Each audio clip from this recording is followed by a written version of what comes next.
За сайн байцгаана уу. Өглөөний мэнд.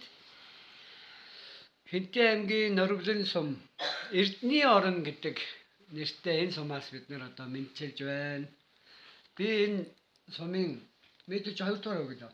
2 дугаар багийн засаг дарга 2 дугаар багийн дарга гэж явж байгаа.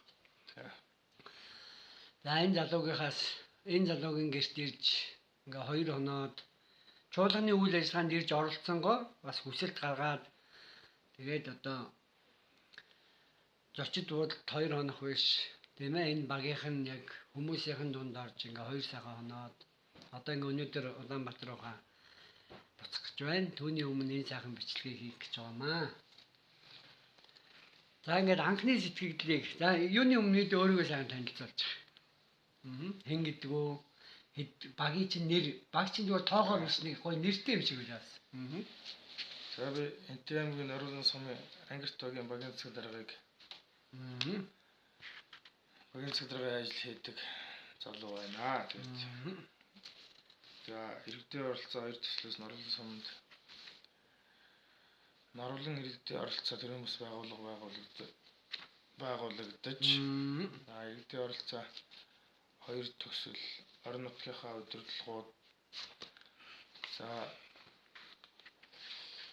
аялал жуулчлалт хамаарагдах аялал жуулчлалыг хэрхэн хөгжүүлэх үү гэх сэдвийн дээр тэр хүмүүстэйгээ одоо хамтран зөвлөгөөн зохион байгууллаа. Яг үнэ. За энэ зөвлөгөөн маань бол за үр дүн нь сайхан боллоо гэж үзэж байна.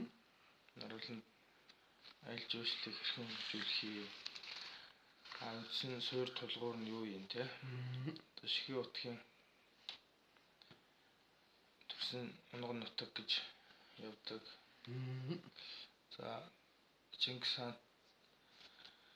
хааны түүхтэй холбогдлолтой бас сайхан дурсгалт газруудаар баялаг тийм сайхан нутаг байгаа. Яг үнэ тийм байлээ. Тэгээд юуны усан аялал болон хуурай газрын аялал за мал аж ахуйтай холбоотой уламжлалт бүтээгдэхүүний болон уламжлалт ахуй соёлынхоо тухай тийм аяллуудыг бас зохион байгуулах бүрэн боломжтой боломжууд бол байгаа. За тэгээд түүн дээрээ нэмээд энэ зөвлөгөөнөөс үл мэдээж ямар зохион байгуулалттай аялал жуулчлал гэдгийг хөгжүүлэх юм. Зохион байгуулалтаас гадна саяны дурдсан сэдвүүдээс өөр онцлох бас ямар замууд байгаа юм те аялал жуулчлалыг хөгжүүлэх ямар замууд байгаа гэдгийг бол зөвлөгөөн зохион байгуулснаар бас иргэд ойлгож байгаа нь харагдаж байна бас. Иргэд ойлгож байгаас гадна би ч гэсэн зөвлөгөөндөө өөрөө сайхан оролцлоо. Ер нь их олон арга замаар аялал жуулчлал гэдгийг хөгжүүлж болох юм байна. Гэхдээ яг орон нутгийн зүгээс зохион байгуулалтаар сайхан хангах иймэрхүү төвчний ажлууд бол эхний удаа явуулж байна. Одоо иргэдийн оролцоо Нориглон иргэдийн оролцоо төрийн бас байгууллага маань бол яг эхний удаа иргэдээс юу авлаа? Санал авсан юм тийм ээ хэрэгцүүлсэн юм.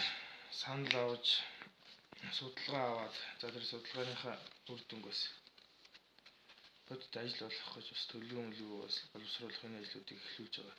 Тийм байх. Цааш үр дүнд хүрэх байхаа гэж бодож байна. За энэ зөвлөгөөнтэй холбоотой одоо манайд энэ хост айл гэдэг арга хэмжээ аялал жуулчлалын одоо бас нэгэн гол асуудлыг өөртөө өгөөжтэй байдлаар зохион байгуулдаг, явуулдаг тийм бэгцрэн гэдэг ах юм манад ирээд одоо 2 хонлоо. Энийг оёо бас их таашаалтай бас баяртай үлээж авсан. Тэгээд энэ маань үр дүн яаж үлдэх вэхээр за энэ хүмүүс маань 2008 оноос хойш хост айл гэдэг гэртээ Монгол айлд одоо гадаадын жуулчдыг аялах сонирхолтой хүмүүсийг хүлээж авдаг ийм ажлыг хийдэг юм байна. Захим сайт дэлхийн нийтэд харилцаад байна. Аялал жуулчлал жуулчдтай холбогдох юм зохион сайтуудыг ашиглаж өөрийнхөө гэрт сайхан энгийн байдлаар жуулчдыг хүлээж авах тийм сайхан ажлыг зохион байгуулдаг юм. Тэрнийх нь үр өгөөж нь юу байдаг юм бэ гэхээр өрнөл нь сайхан найз нөхдөд их өргөн хүрээний одоо сэтгхүүтэй дэлхийн нийтийн хэмжээний тийм өргөн хүрээний сэтгхүүтэй яг хэл сурахаас ахвал сайхан зүйлүүд бол ажиглагддаг юм байна. Ажиглагдаж байна. Тэгээд тэрнээс бас ах өгөөжтэй зүйлүүдээс нь бас авч үлдлээ гэж ойлгож байгаа. Тэгээд өгцөр ахтайгаа цаашид би бас өөр аюул жуулчлалыг хэрхэн хөгжүүлэх вэ гэдэг талаар бас дотор их бодолтой байдаг юм байна. Тэгээд цаашид энэ сайтаар холбоотой ч гэдэг юм тий. За ямар нэгэн байдлаар аюул жуулчлалыг хөгжүүлнэ гэдэг бол надад бас олон улсын хэлний асуудалтай байна. Тэрийг шийдвэрлэх үү тийм тий. Тэгээд тусламж дэмжлэг гарсан үед бол надад өгсөр хатгаа иргэд их холбоотой ажлыг гэсэн бодолтой байгаа. За тэгээд энэ зөвлөгөөний хүрээнд манайд ирж хоёр ханаад буцаж байгаа одоо өгсөр хатаа баярлалаа гэдгийг хэлье. Олон хүний ч бас нэг буцахт нэг хоосон явуулдаг л ирсэн. Бас нэг цагаан идээр үлдсэн ба тэгээд тэрийг ахыгаа гаргаж ихтэй л одоо баярлалаа. Баярлалаа. За энэ үнэхээр бэтэд юу ялаа. Би нориглон гэдэг энэ сумыг бол мэддэггүй байлаа шүү дээ. Тэгээд энэ анх дугаар чуулганы орон энэ чинь нөгөө иргэдийн оролцоонд тулгуурсан аюул жуулчдыг хөгжүүлэх үү, яаж хөгжүүлэх үү гэдэг сэдвтэй анх дугаар чуулган боллоо тийм ээ. Тэгээ бүр нориглон сумыг сонгож байгаа нь бол энэ бүс нутаг буюу энэ Хинтээ аймаг тэр дундаа нориглон сум бол энэ түүхэн аюул жуулчлалыг хөгжүүлэх Монгол улсын засгийн газрын бодлогод одоо нийцж байгаа. Тэгээ энийг одоо бид нар хиймээр байна гэдээ бүр сумын арт түмэн хүртэл засаг дарга ингээ өдөрлөг бүгд нийлээд ингээд бүрэн утгаараа хөдөлж байгаа. Тэрийг бас тал бүрээс дэмжиж байгаа ийм сайхан олон зүйл ийм огтлцож байгаа, нэгдэж байгаа юм газар юм байна. Тэгээ би одоо нориглон сумтай танилцсан да. Тэр Эрдэнэ орон гэдэг тэр санскрит үг одоо их таалагдж байна. Тэгээд энэ нутаг оронд анх удаага ирж хост айлынхаа талаар сайхан илтгэл дээр тавьж тэгээ олон сайхан хүний илтгэлийг сонсож тэгээ энэ сайхан гэр бүлтэй танилцаж миний хувьд ч гэсэн бас их баяртай байна. За шижир мөнх гэдэг энэ залуугийнхаа гэрт одоо Утхоо гэдэг гэр бүлийнх нь хүн 3 сайхан хүүтэй энэ сайхан айлд одоо би ирж тэгээд энэ хүүтэй ингээ хамт зураг хөргөө аваад бичлэгээ хийгээд их сайхан байна. Тэгэд бид нар яагаад энэ бичлэгийг хий гэж бодсон гэхээр өнөөдөр бол ингээ юм эхэлж байна. Шинэ зүйл эхэлж байна. Өчигдөр тэр анх дугаар чуулганы маргааш өглөө өнөөдөр эхэлж байна. Тэгэл энэ өдрөөс эхлээд манай шижрээ маань гэр бүлийнхаа хүнтэй хамт ер нь одоо энэ орон нутагт бол төв зам ирэх юм байна. Хурдны зам ирэх юм байна. Бараг л тэгэл орон нутагт том зогсолборууд баригдах юм байна. Тэмээ тэр ногоон мөн байд. Тэгээд энэ болгоно одоо энэ нутгийн арт түмэн өөрсдийн соёл өөргөө тийм байна. Тэгээд нутгийн арт түмэн чи өөрсдөө бэлдэх, ойлголтоо сайжруулах, бэлэн байх. Тэр ухтаж танай засаг дарга их сайхан үг хэлж байна тийм ээ. Ухтан хөгжих, досон хөгжих гэж хэлж байгаа шиг байна тийм ээ. Тэгээ ийм л одоо нөхцөл бүрчгсэн байгааг би ч мэдж явлаа. Манай шижрээ болон бусад энэ нутгийн арт түмэн ч бас тодорхой хэмжээнд бичиж тэмдэглэж авч бид нартай харилцаа холбоотой байх нь бол одоо ийм ойлгомжтой болчиход байгаа. Их сайхан байна. Би үл их баяртай байна. Одоо энэ сайхан нутаг орн гэсэн. Тэгээ цаашдаа хийх юм бол зөндөө байгаа юм билээ тийм ээ энэ дээр. Гоё юм лээ. За би одоо дүүгийн нөгөө хийж байгаа ажилтай холбоотой нэг асууя. Ер нь сум гэдгийг үл бид нэг жижиг юм манай Монгол улсыг нөгөө засаг захиргааны нэг жижиг нэгжил гэж боддог шүү дээ. Гэхдээ сум чин дахиад дотроо баг бол задарч байна тийм ээ. Чи нэг ер нь нэг өөрийнхөө нориглон сумыг хэдэн багтай чи өөрөө нөгөө танаа яг багт чинь хэдэн өрх айл хамгаалдгийг нэг ярьж өгөөч. За тэгээд нориглон сум маань 4 багтай. За баруун урд талдаа Энтэнгийн Баян Батнар сумтай хэлдэг. Норлын сумын 2 дугаар баг буюу Ангирт баг. Түүний зүүн талд нь болохоор 1 дугаар баг буюу Баян Улзит баг. Хаашаа дадал сумтай хэлэх одоо онон гол талдаа бол Норлын сумын онон баг. За тэгээд төвийн баг Жаргалан таг гэдэг 4 багт хуваарлагдсан юм. Тэгээд Нутаг орны хувьд бол хойноосоо урагшаа сонсон. За хойноосоо урагшаа 100 гаруй км сонсон. Хойдолтой бол сайхан хөвч хангаа оймоо онон гол байгалийн үзэсгэлэн хангаа нутгийн тийм үзэсгэлэн бичсэн сайхан тогтцтой. Урд тал нь бол тал хээр говьрхуу бас тийм сайхан хужир манай таан утгач тийм үү те. Тийм сайхан нутгийн онцлогтой. Ан амтны зүйл надаас их өргөн олон төрөл зүйлийн амт нь нутгалдаг. Айлж ууш хөгжүүлэх үндсэн суурил нь түүхэн газрууд бас олонтой.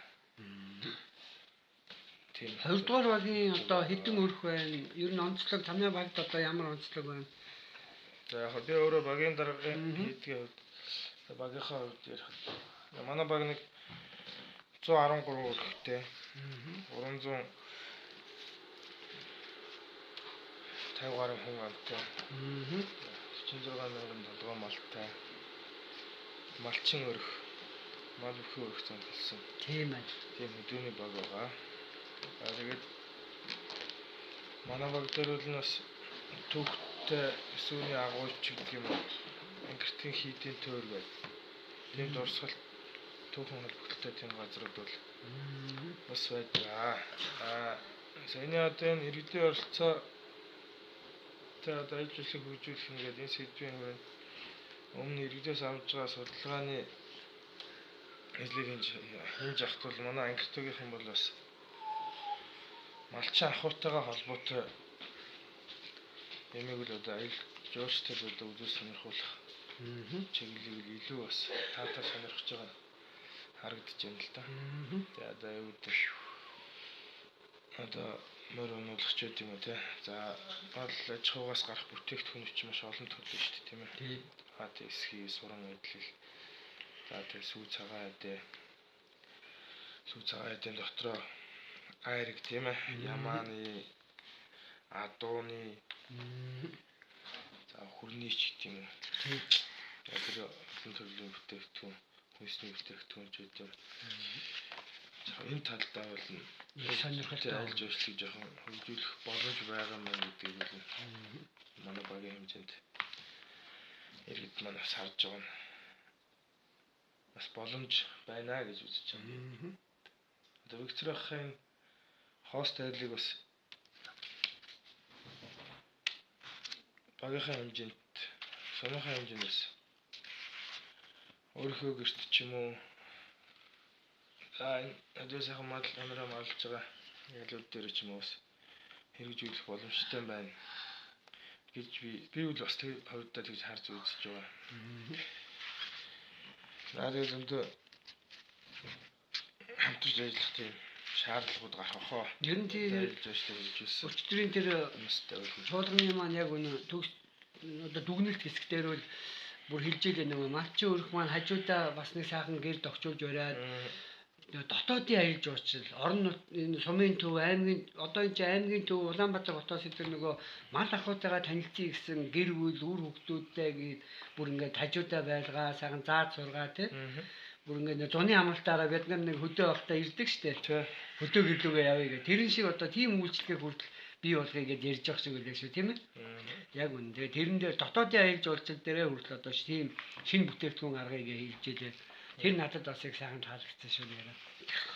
За ингээд шижир мөнх тэргүүтээ манай энэ Нориулын сумын 2 дугаар багийн ард түмэн та бүхэн одоо сурч мэдхийн төлөө ихэн ийдгийм байлээ тэр өчигдрийн үзэх суудлын дээр сарж явахдаа малчин түмэн зөвхөн малтайгаар одоо юу гэдгийг өдөр тутмын ажилд зөвхөн малтайгаар харьцдаг гэх үс тэр мадаас гарч байгаа түүхийн хэдүүдийг сайхан боловсруулж маш олон төрлийн бүтээгдэхүүн хийдэг. Би бас ганц хоёр өчтөг хийсэн байгаа. Ингээд давхардаар үзээрээ.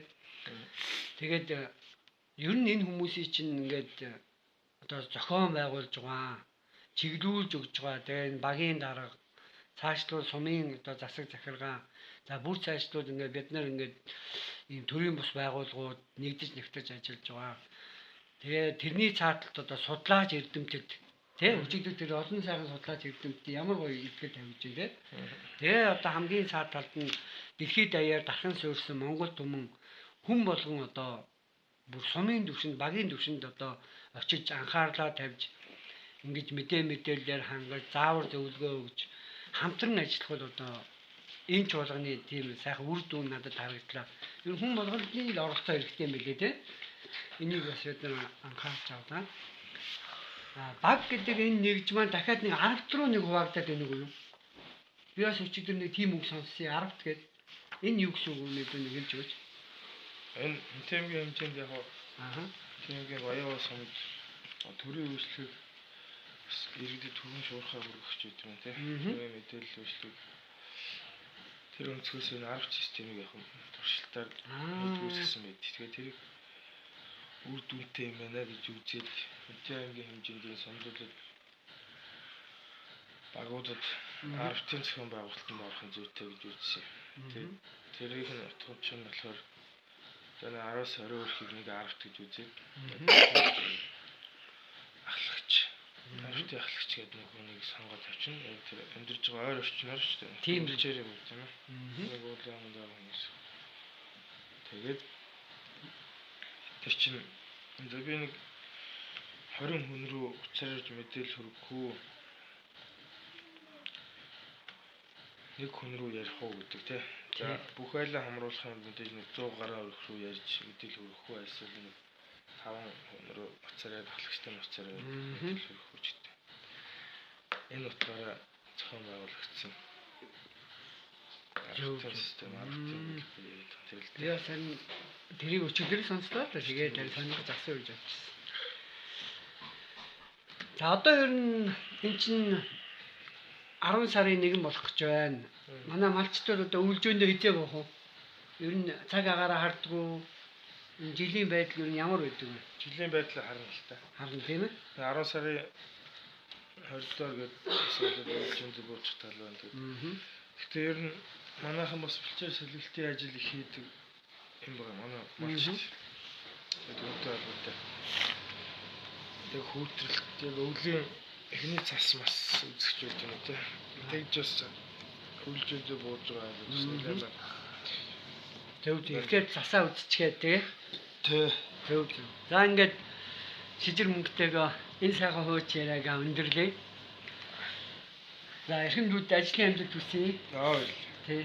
За тэгээд энэ баг хамт олноо сумынхаа одоо энэ сайхан баг хамт олныг өдөрдөн манлайлж тэгээ үлгэр жишээ болж энэ аял сум орон нутгийнхаа хөгжилд аял жуулчлалыг бас хөгжүүлэхэд цаг хувь нэмрээ оруулж тийм ээ. Яг хичээн зүтгэн ажиллаарай гэж бодоод өгөөс хүсье. За ийм амжилтыг бас хүсье. За ингээд та бүхэн маань бидний ярианаас ер нь Монгол хүний амьдрал ах уу үеэс үед өсөн дэвжиж байдаг тэр дундаа малчин түмний энэ бэлчээрт суурилсан мал аж ахуй гэдэг энэ зүйл бол мөнхөд байх юм аа гэдгийг бас их анзаарч ойлгосоо гэж бодож байна. Тэгээд учир нь нөө байгалыг байгаль чигээр нь авч үлдэх ерөөсөө боломж нь тэр юм шиг байгаа. Бэлчээрийн аж ахуй гэдгийг л хадгалан авч үлдэх юм шиг байгаа. Тэгээд үүнд суурилсан одоо нийгэм ахуй дагсан ийм хөгжлийн хөлбөрийг одоо монголчууд эрен хайж ажил хөдөлмөрөө шинжилэн зохион байгуулж байгаа юм байна. За ингээд энэ болгонд хүн бүрийн хичээл зүтгэл хэрэгтэй байдаг юм байна. Багыг баг гэхгүй, ихийг их гэхгүйгээр сайхан бүх санаа оноо ажил үйлсээр нэгтгэж байцгаая. За баярлалаа бид. За баярлалаа.